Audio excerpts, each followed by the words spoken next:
Hi guys, how are you? How is it going? We are here tonight, like every Thursday, to read three more chapters of about Harry, my fan fiction about Harry Potter's adulthood. Probably you know that already, if you are here. And well, what to say? I should mention like every single time that I upload those chapters on my website, which is www.scribblingaloud.wordpress.com. I should probably say as well, even if I never do, that I've got a Instagram account as well, which is called Scribbling Aloud. I'm not a super social person, so I'm not like posting story, but I do post sometimes something, and what's more, I try to notify when I do some lives. So yeah, you might check that out if you want.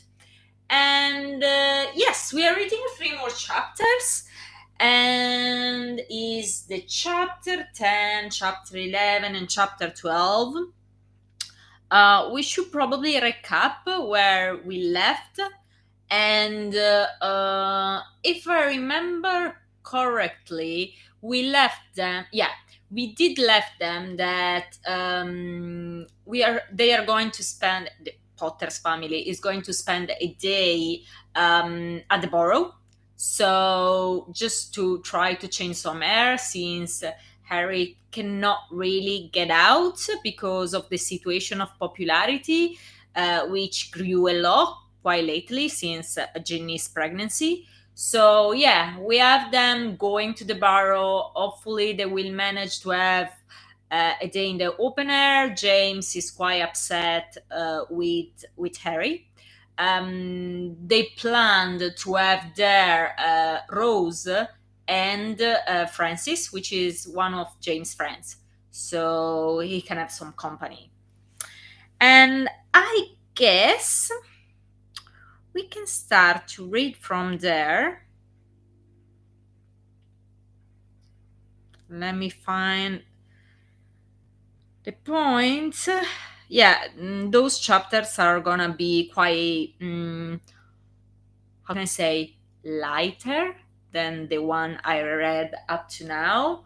Um, a bit more cheerful, I would say, more or less. And in general, I think the whole book is gonna be a bit lighter comparing to the first one. There are more like kind of funny moments, or at least I hope they will be so. So here we are, almost there. Okay, okay, we can start with chapter 10, Reporters. After a few days of the usual English fog and drizzle that threatened the whole plan, Saturday turned out to be a sunny day.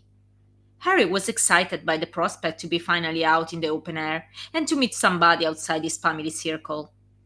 It was already some time they had paid a visit. Molly couldn't wait to chat with Ginny about the baby, and they fell in a flow of confidence half a second after their arrival. Arthur was sitting on the armchair, showing, eager to an unconvinced Francis, his collection of Muggle batteries. Once James was in the room, they greeted each other most joyfully, considering only a week had passed since they were together in Hogwarts. Rose was there too, alone. Harry had feared the presence of Ron, but faithful to the subtle threat he had sent Ginny the day before about not to be ambushed in a meeting of that kind, she had made sure of her just being dropped there, unaccompanied by mother or father. She was slightly warming toward Harry, probably because of what happened at the platform. She understood he had meant to protect her and was grateful. Albus, in a frenzy of excitement, showed her straight away his new broom, promising to allow her to ride it. They sat immediately together on the rug, admiring it. George was there too. Harry was delighted, longing for a friendly chat. But first, he made his way to the boys to be introduced to this friend of James. So, you must be Francis. Nice to meet you. Nice to meet you too, sir, he replied, suddenly turning rigid, awe spreading on his baby face. We finally managed to meet, he said with a friendly smile. I'm sorry we never invited you over. Don't take it as a slight. We are sure you are trustworthy, but nevertheless, we must be careful. I know, sir. It's not a problem. I understand. Good. And but before he could finish the sentence that was meant to have him drop the sir, he heard George exclaiming while looking outside the window. Who are those people? They gathered immediately close to him to check, and the group that could be just reporters were there on the edge of the garden, waiting for them. Shit! Harry gushed, forgetting himself. How did I fucking know? Harry! Ginny snapped. I'm sorry, Ginny, Harry replied, but outraged, exclaimed again. Down! How did they fucking know? Harry! Okay, I'm sorry. He turned to James' friend. You didn't tell anybody you were meeting us here today, did you? No, only my parents know it, he answered, hesitant, looking outside the window. Harry stiffened in hearing it. This was how they knew it. He trusted the kid. He knew how loyal friends could be at that age, but the parents surely had blabbed. Parents proud of their son meeting with Harry Potter, perhaps hoping to have him appearing on a magazine. He sighed in dismay. All his plan for a relaxing day in the open air was ruined. We'll need to find a solution, I guess, he said, still very much upset. Can we not go out? James asked, crossed. No, you cannot. The only one who can right now is Francis, he replied, looking at him threateningly. He absolutely had no patience to start an argument with him right then. James crossed his arms and frowned, but didn't reply, probably sensing from Harry's tone that was unwise. Let me think how we can solve this. He started to reflect, gazing outside.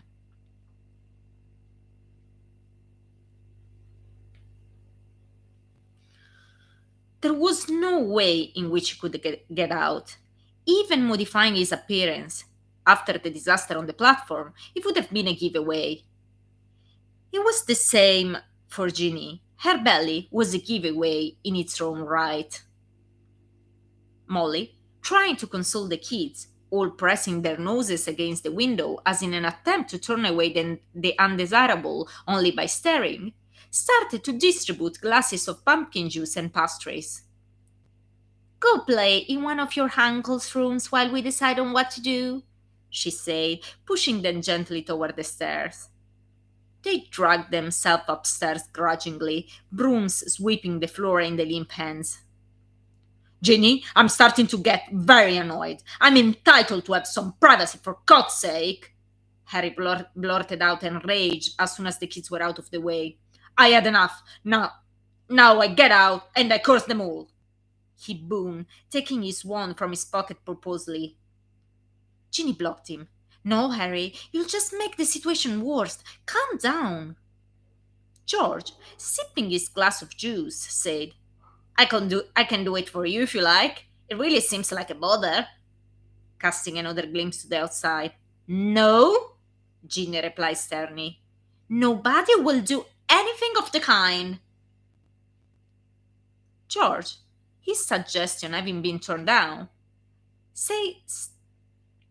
walking toward the stairs, said, Well, I go to my old room then.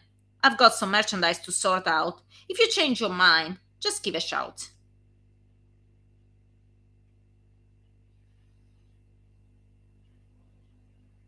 He was still using his room as an extra deposit for Molly's discontentment, that although she didn't have any of his children at home anymore, was doomed in retaining the mess. None of them, apart from Percy, had really emptied their old rooms. Even in Ginny's one, there were still her old clothes and personal belongings. Arthur approached the group. I guess the only thing to do is to modify the kids' look. At least they will be able to get out. He patted Harry's shoulder consolingly. Perhaps, if you don't show up, they'll give up eventually. Harry snorted. Knowing the perseverance of reporters, he doubted. They probably were ready to spend there the whole day and night in the hope of an interview. But there wasn't anything else to do. Put an extra effort on Rose, would you, Harry dear? Molly asked him conciliatory. Rose needed an extra effort because of their own situation. Unfortunately, she looked very much like him. She had all the Weasley colors and features. Therefore, she was very recognizable. Everybody wanted to spare her any unnecessary unpleasantness. The girl had already had her share at Hogwarts. Harry sighed, desolation taking place of the hunger. He tried to console himself, thinking that at least he could have a chat with George and Arthur. He made for the stair to gather the kids, but when he reached the hallway, George's head emerged from his old room, beckoning Harry conspiratorially to join him. Once in there, smiling mischievously and extending him a pinkish string, he whispered eager, James and Francis are in Percy's old room. They are speaking about you. Harry understood straight away. It wasn't extendable here. Are you eavesdropping on James? He asked, bewildered. Shut up and listen, he retorted, forcing the string in his ear. The voices came clear and strong, like being in the same room as them. Harry and George were standing side to side, a string each pressed in their ears, staring blankly in the empty space while concentrating on the conversation of the adjacent room. He is such a ledge, Francis was saying excitingly. I cannot believe I finally spoke to him. Well, it's nothing special when you live with him. Nothing special? I would love to have him as a father. Mine is so ordinary and boring. You're as fault you know who. How cool is that? I don't know. I told you he never tells me anything about it, as I asked him many times and you just pretend not to hear. Why do you think? I would talk about it all the time. A fifth year told me once he produced a Patronus that chased away hundreds of Dementors. He knows a hell lot more than I do then, James blurted out, irritated. But then he continued thoughtfully. I don't know why. It seems he doesn't like to talk about it. He was hesitant a moment, and then he continued. If I tell you something, can you keep it quiet? Of course, go ahead, Francis answered eager. A few nights ago, he had a nightmare. I woke up because he was screaming so loud as if somebody was torturing him. And when he woke up, he sobbed convulsively and hugged my mom, saying, You are alive. He gave me goosebumps. I think he was dreaming about you know who. Silence fell in the room. Maybe he doesn't like to remember about it, James added. I cannot blame him. It must have been terrifying. I couldn't care less anyway right now. I hate his guts. I'm shut inside for the whole summer just because he won't get out. I cannot invite mates. I cannot receive owls. A sodding nothing. I don't see what's wrong with people wanting to talk to him. He could just speak to them and having done with it. But no, he prefers to stay shut in and make us bear with him. And now he decided to have this baby. And because I look like him, I'm the one that has to suffer the most, he said grudgingly. Well, I didn't see you so much in anguish when you were snogging Bianca, Francis sniggered. Shut up! She said that it's not because of it that she's hanging out with me. Yeah, I'll see how she brings you around like a trophy. He certainly has got his advantages.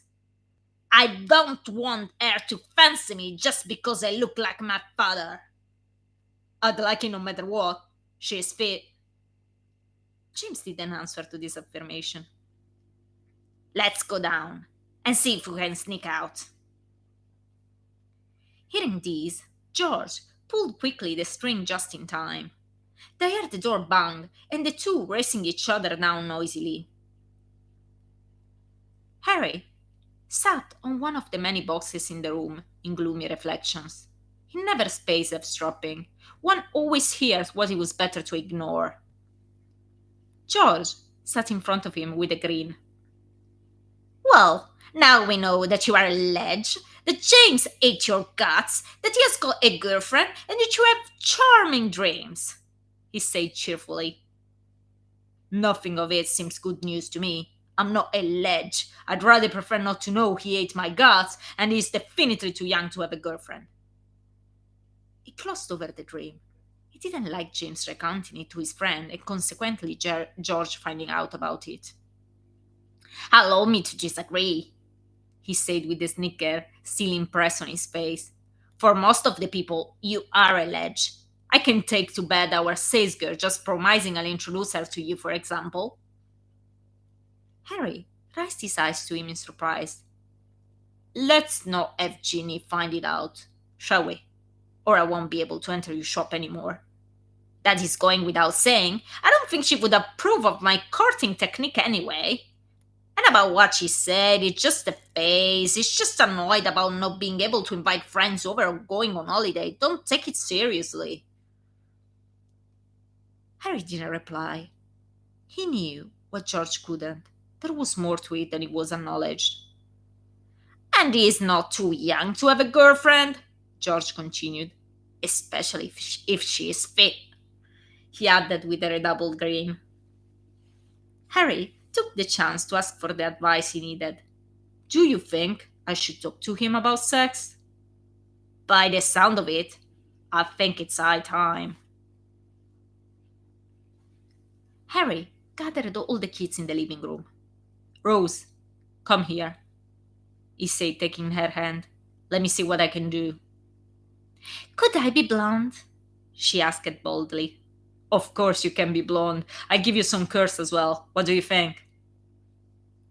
She nodded eager. Harry started to whisper incantation after incantation, and under everybody's eyes, her hair started to curl and lighten. He made some changes on her face too, altering her features, just to be safe. It was easier on children than on adults, and it took him much shorter time than when we had done it than when he had done it on Jenny.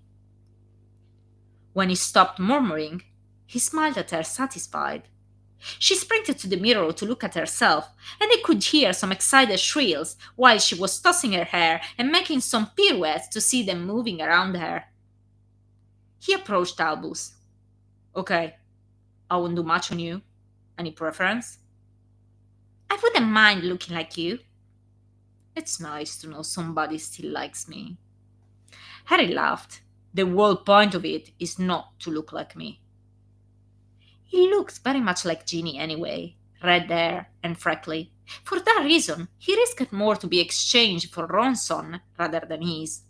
He darkened his skin and his hair as a safe measure and changed the only feature that could conduce to him, his eye color, to a simple chestnut.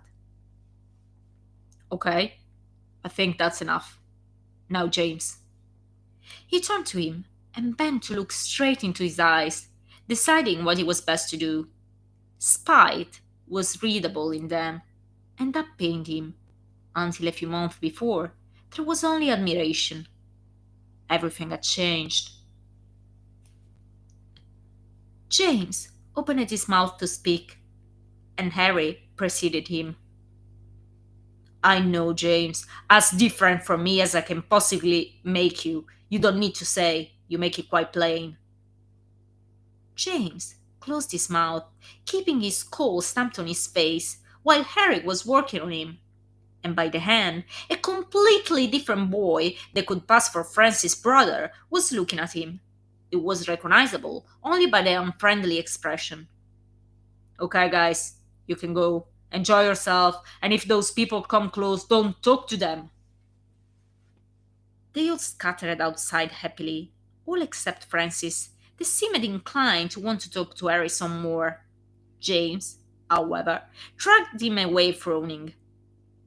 Rose was admiring the color of her hair shining gold under the rays of sun, sharing with Albus the hope that they would last up to the evening to show her father. Albus was barely listening, already mounting his broom ready to take off, a tiny ball clutched in his hand. James and Francis hadn't even waited to be outside. They were already racing on their brooms toward the wood not far off. Harry observed them from the window, playing happy-go-lucky under the sun and envying them that possibility. He wondered if, after all, it wouldn't have been better to move far away from England, somewhere he could live his life from this free from these endless hustles. If it was bad now, it would have been 10 times worse once the baby was born. He couldn't stand the thought of his son or daughter becoming food for hungry gossipers. After Lily, his patience was running out against this continuous intrusion in his private life. He was maddening him. He knew he should have tried to accept it and deal with it for how he was, but he couldn't relinquish the hope to have one day his life just for his own. It seems he always had to share something of himself, that he wanted it or not. When he was young, it had been his mind. Voldemort could peruse it and get inside whenever he felt like, and now he had to share his life. Everybody was allowed to mingle with it and mind his personal business. He didn't know how to end it. He reflected on James' words. Maybe, if the situation was so extreme, it was because he had always shirked from the magical community and never gave any interviews. The only one given was the one about Voldemort's resurrection when he was still in school. Perhaps everybody was so insanely curious because he was so secretive. He waited the possibility. He rested his gaze on Rose, that was now on her broom, opposite to Albus, throwing each other the ball he carried.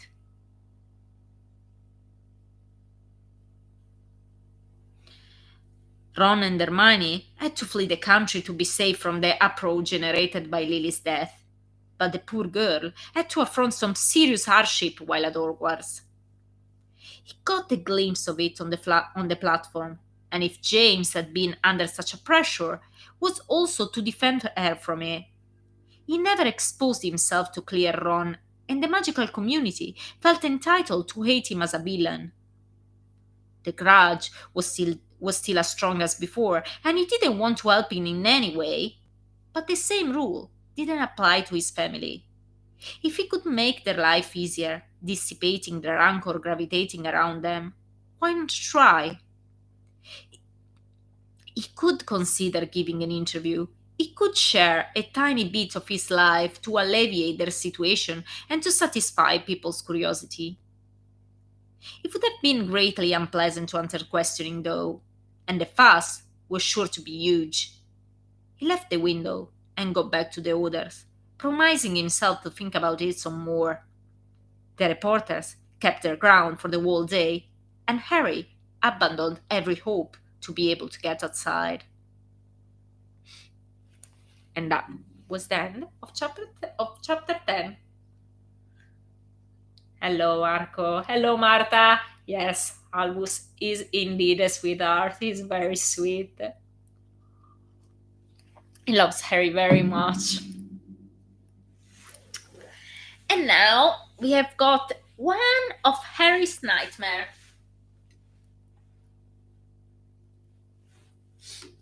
Which is very much linked with the chapter I read above. I was in the graveyard again. I was surrounded by Death Eaters this time, all with black cloaks and masked faces. I was paralyzed by a spell. I couldn't move. They were coming closer and closer. I could see them approaching. Fear was creeping on me. I couldn't defend myself in any way. They drew out their wands, and one by one pointed them against my temple.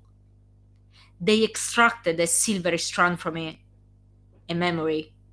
all of them, more than once.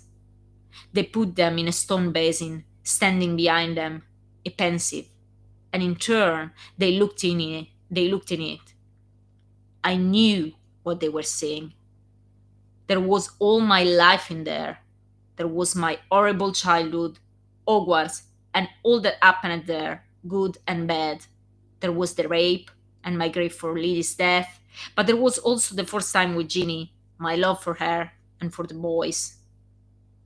They looked at them and sniggered, deriding all my fears and joys, and I couldn't speak. I couldn't move. And they kept going and going and going until my mind was completely empty. That was the end of the nightmare, which, as I said, was very much linked with what I read above. They're like all his fears of people getting inside his mind and stalling him, his thoughts. I don't know. I like this dream. Anyway, I guess we can keep going and carry on with chapter 11, which is called A Walk in the Wood.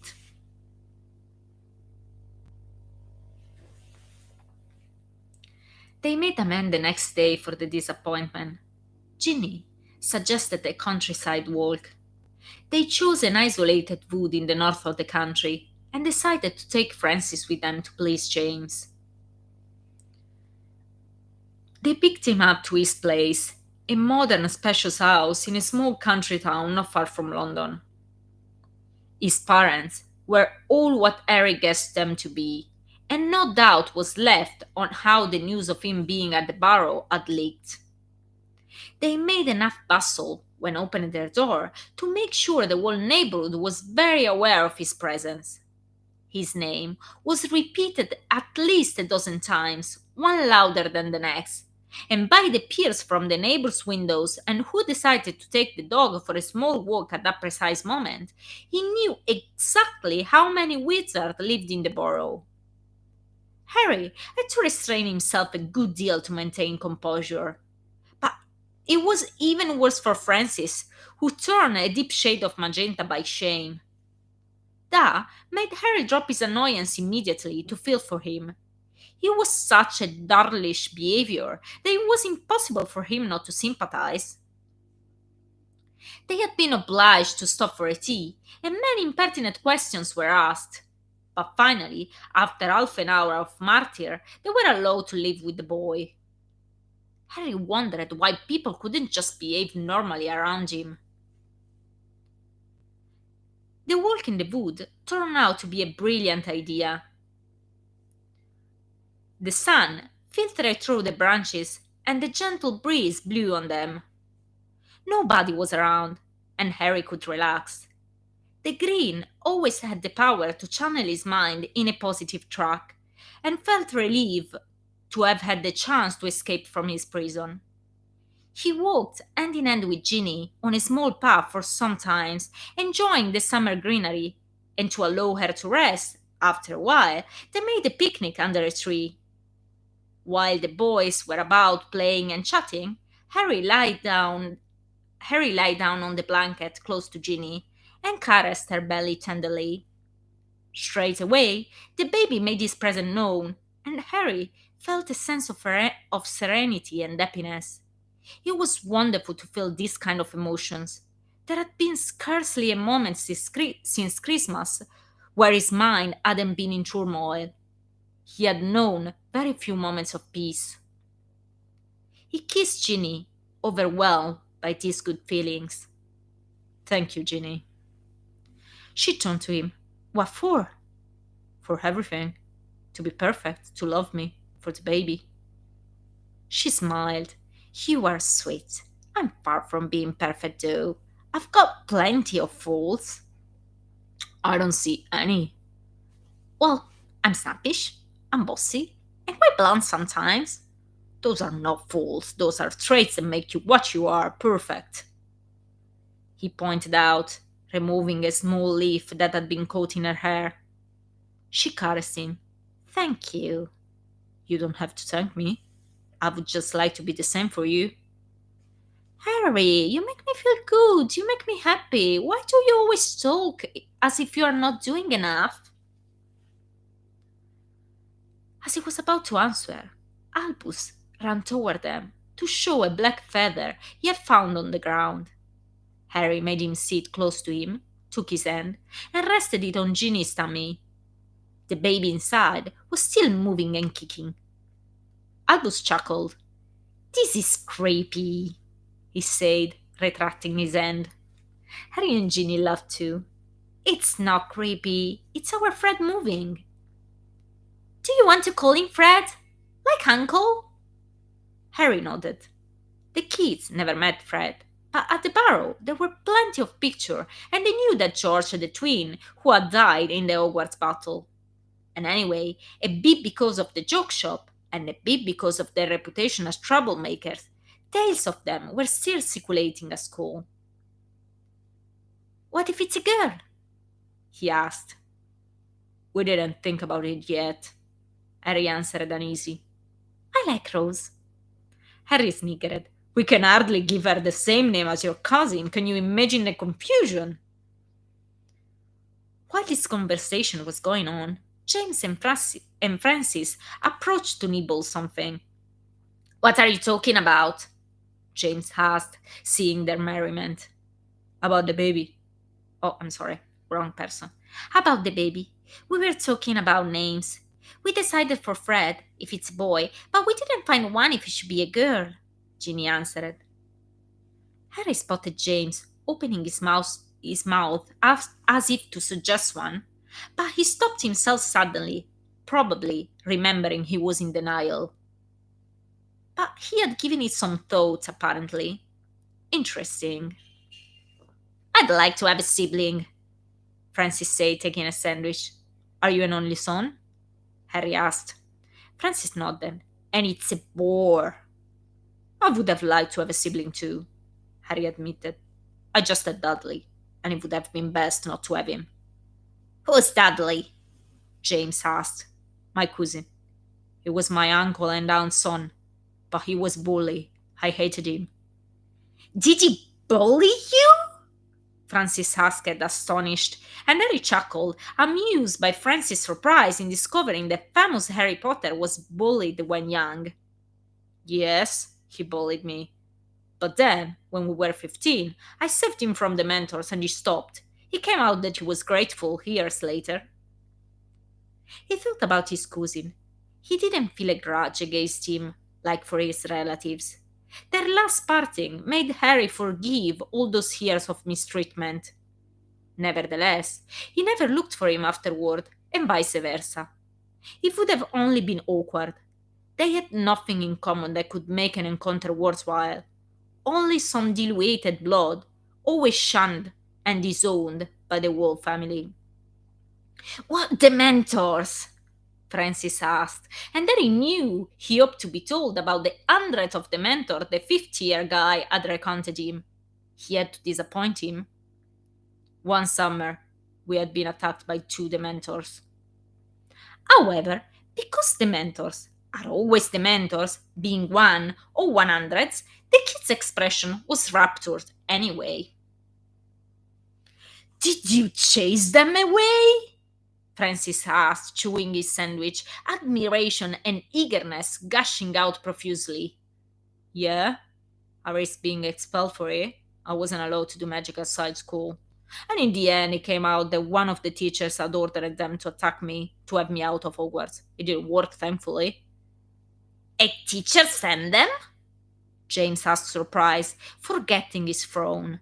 It was probably the longest conversation ever had with him about his youth. Yes, he was a teacher who worked for the ministry. Harry started to feel uneasy, remembering about Umbridge. Many dark thoughts accompanied the memory of that year. It was the year where Sirius died because of his school ability, the year where Voldemort had entered his mind. She was a bit hard on me. She banned me from playing Quidditch and she gave me some tough punishment. He thought about the pen I'm not really sure how to read this word. I'm gonna try. Incising his skin. But that was a bit too ghastly to be told during a picnic under the sun. His expression darkened, and he could see Ginny observing him attentively. The boys looked keen and eager to prolong this conversation as long as possible. James had by then completely forgot to be an adolescent incensed against his own father and had got closer to him. Why did she do that? Because I was trying to tell people about Voldemort resurrection, and she didn't want to. I was disrupting order under her point of view. They all gasped and shuddered in hearing him pronouncing the Dark Lord's name. Francis was in a fit of deep admiration, his eyes sparkling. I read the interview, he exclaimed. Yeah. Harry recollected the loneliness felt that year, people believing him mad and treating him consequently, Umbridge torturing him, and Voldemort always present, like a shadow. Gloom dawned on him. He rubbed absent-minded the scar Umbridge left on his hand, like if doing it, everything that still tormented him could be cancelled. But neither the scar nor his torments could be erased away so easily. Ginny, still observing him, could see what the kids couldn't. She knew how those talks influenced his mind. Okay, I think we should get moving a bit. What do you think? She said, smiling, taking Harry's scarred hand. He nodded grateful.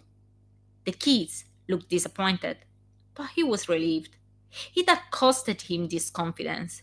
He was glad to have been able to tell them of it. He could see how well James responded, but at the same time, it was painful to revive all those memories, especially in a moment when he finally felt good after such a long time. They started to walk again between the tall trees, warmed by the rays of sun, and Ginny didn't relinquish his hand for a long time. And that was the end of chapter 11.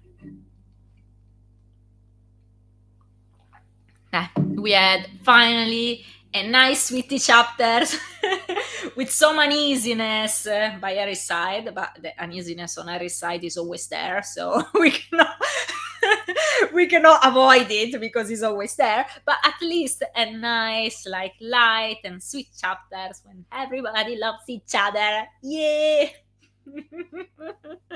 And now we can carry on with the last chapter of the evening, which is chapter 12, and it's called The Self-Proclaimed Supreme Leader. And that will make you understand that if you remember last week, I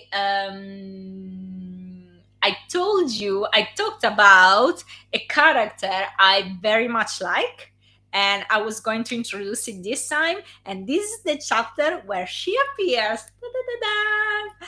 I love her so much. She does appear in this chapter and in only another chapter.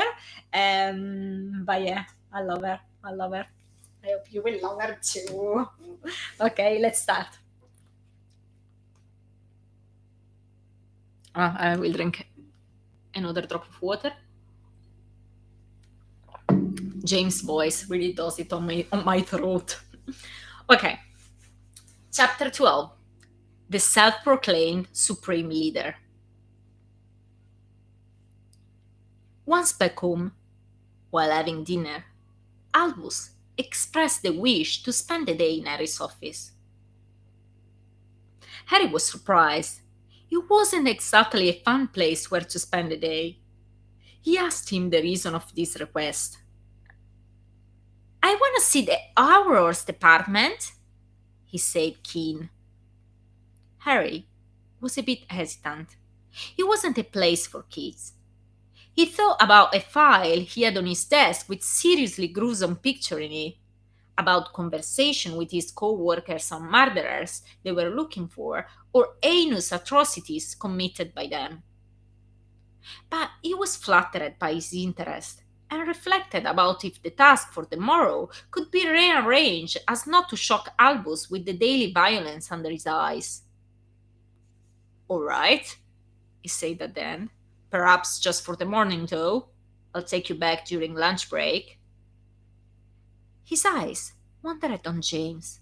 He had a stony expression. He was sure he would have fancied to come too, but at the same time, he was also sure he would have refused if asked. Nevertheless, he tried. As it was expected, a flat denial succeeded the request. He tried again. Come on, you can scold there as you can scold at home, he said teasingly. Go, James. It will be a chance to get out, Ginny urged him. I said I don't want to go. I'm not interested. Yes, you are. Too bad. The next morning, they set off side by side in the foggy London morning. The usual drizzle was back, but unless it wasn't pouring down, Harry always preferred to walk if he had the chance. Albus was as usual in high spirit and started to chat animatedly as soon as they were out. Harry had hoped James would have changed his mind during the night, but he hadn't showed up in the morning. Ginny ought to go to work, therefore James had to spend the morning alone. He was old enough, and it wasn't a big deal, but still he would have preferred him having some company. As they got close to the ministry entrance, the groupies were waiting for him like every morning, rain or sunshine. One of them, the self proclaimed leader, who managed the delivery of letters and presents, approached them. Her self appointed task was to make sure he wasn't bothered by the others, and her self granted privilege was to be the only one talking to him. They knew he valued being left alone, and they were so devoted and ready to comply with any of his requests that followed this line of conduct strictly. They were ready to do whatever he asked them to. Harry always wondered at these girls. It would have been even too easy for him to take advantage of them, if only he'd wanted to. They were always very young, changing continuously, replaced by new ones when they started to get older and find jobs, or anyway, growing up out of the teenager crush. Some of them were looking in him for the perfect romantic love, and Harry shuddered in thinking at the possible damage it could have been inflicted on them by a different person in his situation. He often wondered if their parents knew in which kind of potentially dangerous situation their daughters were putting themselves into, courting and ready to offer themselves to a man that was almost 20 years older than them. He was even more astounded when the letters he received weren't innocent at all, very explicit in their contents.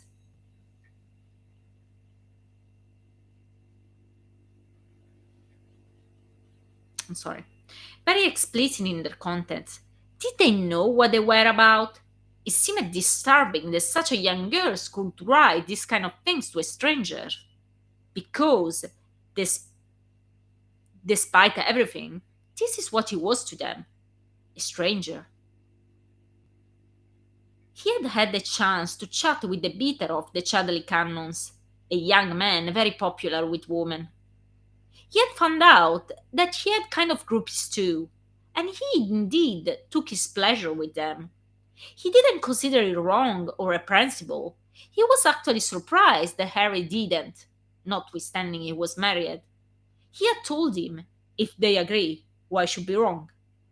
But Harry wasn't sure these girls did really know what they wanted or didn't want, blinded by youth and the promise of a fun exploit with somebody famous.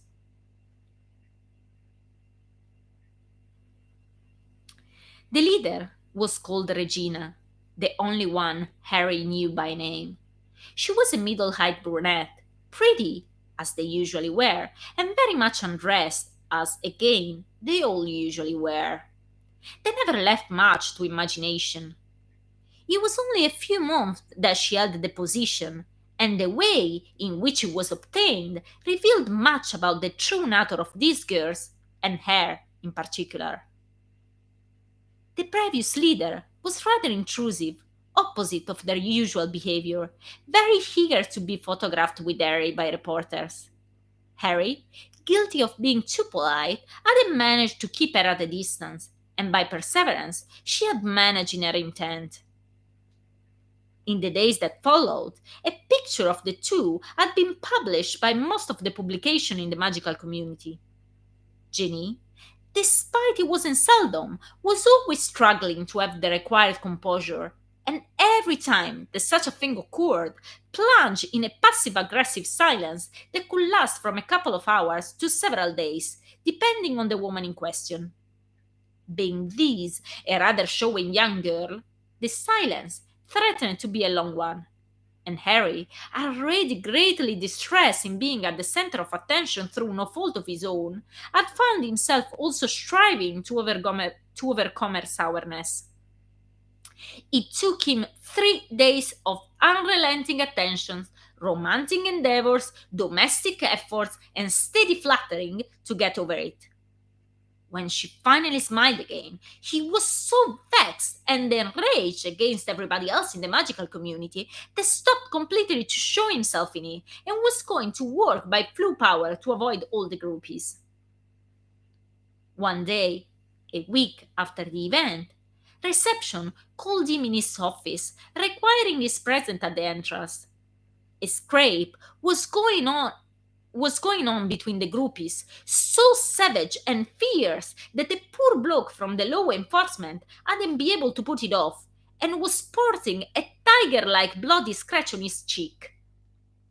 By the time he got to the spot, Regina was the incontestable winner. With fiery eyes, she was keeping pinned on the ground with a foot a much emaciated and ragged offender, while the other groupies were cheering and encouraging her wildly. When they spotted him, a reverent silence fell.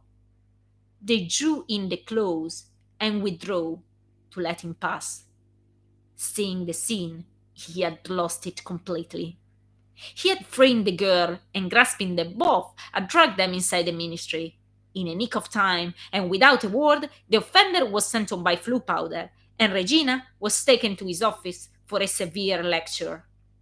Carried away by the irritation of the last few days, he had yelled and swore so much that the poor girl had stooped to sobs after half a second, mewing pitifully that she had done it for him, that she wanted only to help, and many other indistinct gibberish.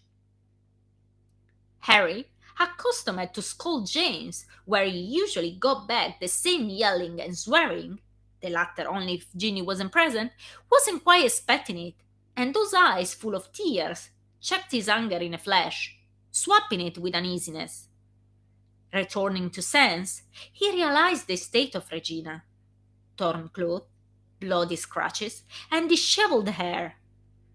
Moved by pity, but overall to avoid any accusation of something much worse than simple flirting and infidelity, had helped her in setting herself right, and covering her as much as possible with one of his t-shirts, had released her into the wild, where the pack was waiting in a frenzy of excitement.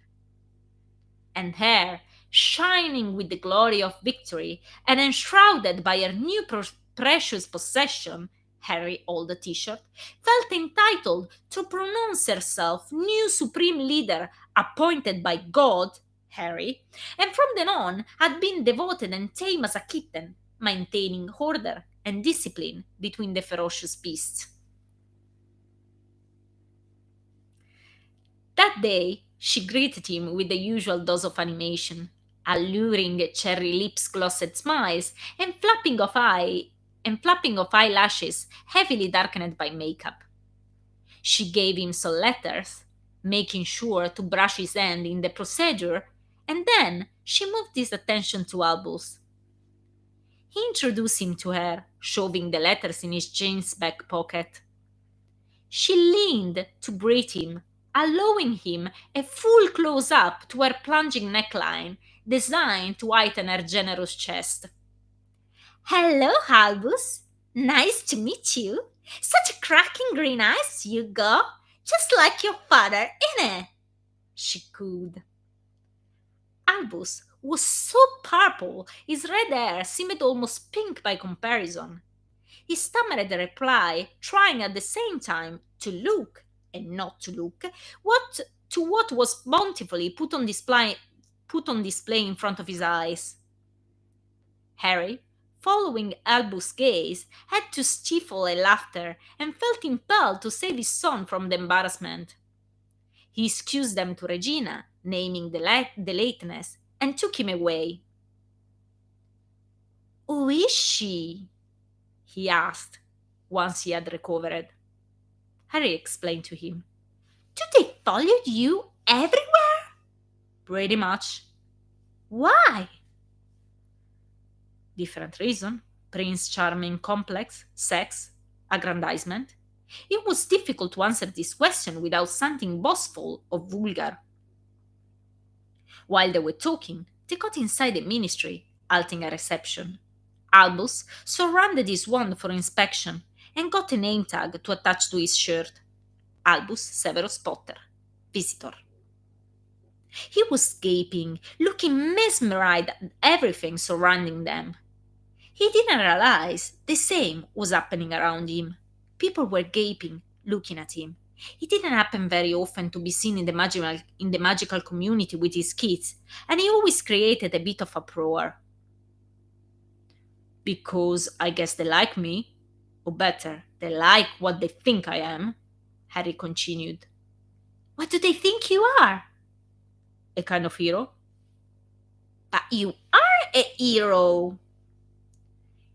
It was odd how he loathed to hear people calling him a hero normally, but how it sounded different when his son called him in the same way. He hated to be a hero for everybody as much as he liked to be so for his son. A lot. Albus, I'm not a hero. They stopped looking at the statue in the middle of the hall. He was glad 20 years previously had managed to avoid one of him to be erected there. His last sentence would have sounded weak otherwise. You thought you know who? I didn't have much of a choice, he answered when they got the lift. Why? Harry didn't want to have this conversation on the lift. Witch and wizard were surrounding them. The ones with which he was on first name basis greeted them, eyeing Albus curiously. Internal memos were zooming in and out at every floor. He avoided answering, explaining to him about them and about the different offices. Albus was so interested, he forgot his question, or at least he didn't press the point. On reaching the second floor, Elizabeth, like every morning, was waiting for him with a smile. Good morning, Harry, she greeted him. He introduced Albus and, with a stammered, incomprehensible excuse, left his son to her. As soon as he was around the corner, he darted to his office to clear everything that could be disturbing, scary, or inappropriate to a 12 years old boy, and warn his co-workers about Albus' presence. In a quick bustle, everything was made child-proof, and he could return then to collect his son, who was utterly captured by Elizabeth's explanation on the functioning of a fog glass. Shall we go? Harry encouraged him with a smile, and a huge beam and an eager nodding was his reply as Albus was fast on his side. He took his share of unwanted correspondence and, putting an arm around Albus' shoulder, led him in the heart of the department. Although, eager as he was a second before to get inside, he got equally shy a moment later when, finally there, found himself in front of his colleagues. The flash he had managed to disperse after the Regina's encounter was back in full force, being the object of a profusion of compliments and pats on the shoulder when introduced. It took him much longer time than with Regina to save his son from the grasp of the women of his department, who were enjoying with feminine wickedness his shyness and were determined to spoil him as much as possible in the least amount of time. It was a good half an hour before Harry was allowed to take a quietened Albus, who was drinking a juice from a can, had another one in his free hand, and had his pockets full of sweets of any kind, away.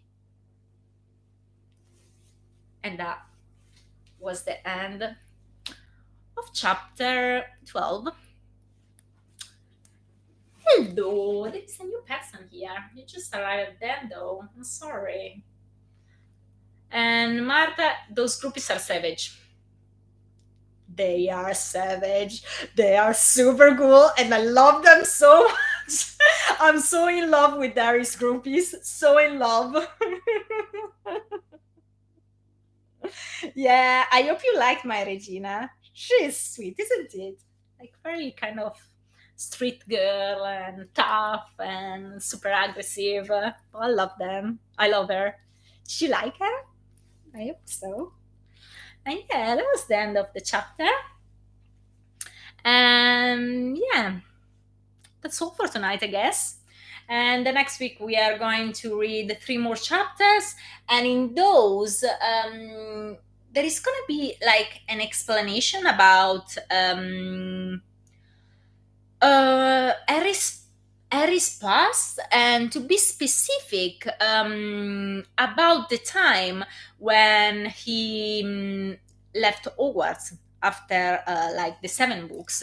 In this second part, I actually wrote a few like pieces that talk about that time, like when he left Hogwarts, what happened right after the battle. And in the next 3 chapters, we are gonna have one of those pieces. And yeah, there is gonna be also a very funny chapter I really really like. And yeah, I guess the next 3 chapters are still like kind of cheerful and nice. And yeah, and that's all, I guess. And I thank you to have been here. It was really nice. And yeah, Axe, it's 19. A bit a difficult name to pronounce, but yeah, I'm glad you came, even if it was just at the end of it. I hope I'll see you the next week. And yeah, I guess I can wish you a good night. And we see each other next Thursday at 9 o'clock. And now I understood who you are. See you at the course. Yeah, of course. Now I understand. Yeah, Martha, thank you too. Thank you too, Martha, and good night. Good night, everybody. Bye bye.